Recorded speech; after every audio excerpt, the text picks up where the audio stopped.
सरकारी चाकरियांक दुर्नीतिखोर और लांचखोर मनोवृत्ति को नहीं विभिन्न समय समालोचनार सरव्य हुअन्ति किंतु किछि कर्मचारी साहाय्यकारी मनोवृत्ति पाई प्रशंसार पात्र साजंती आउ किछि सेहिभଳି जणे साहाय्यकारी महिला कर्मचारी जनक हेउछन्ति कोलिमाटी पंचायत निर्वाही अधिकारी पूजाश्री प्रियदर्शनी साहू निजर महानता देखाइछन्ति से आनंदपुर ब्लॉक अंतर्गत कोलिमाटी तलसाही रुहन्ति वयस्क विधवा गांगी तपन दीर्घ दिन धरी सरकारी भत्ता खंडे पाई आवेदन करी हताश होइथिले। किछि दिन तले ए विषय टाइम टीवी रे खबर प्रकाश पाइथिला और निकट रे गांगींकर भत्ता होइथिला।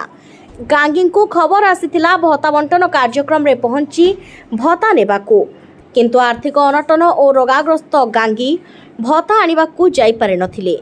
निकट रे स्थानीय पंचायत निर्वाही अधिकारी गांगी दरखला तलसाही घर को भत्ता बही और भत्ता टंका नहीं जाइथिले। सेठारे खबर पाइथिले कि गांगी असुस्थ होई आनंदपुर उपखंड चिकित्सालय रे चिकित्सित होउछन्ति।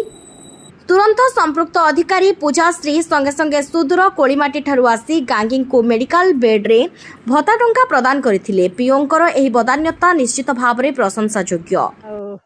आमर किछि घर दुआर भाई दउ नै आ भत्ता भी दउ नै। स्वामी केबेठु मोलेडी 2 वर्ष हेलाने भत्ता पाउन आज के नाय। Bureau report time TV.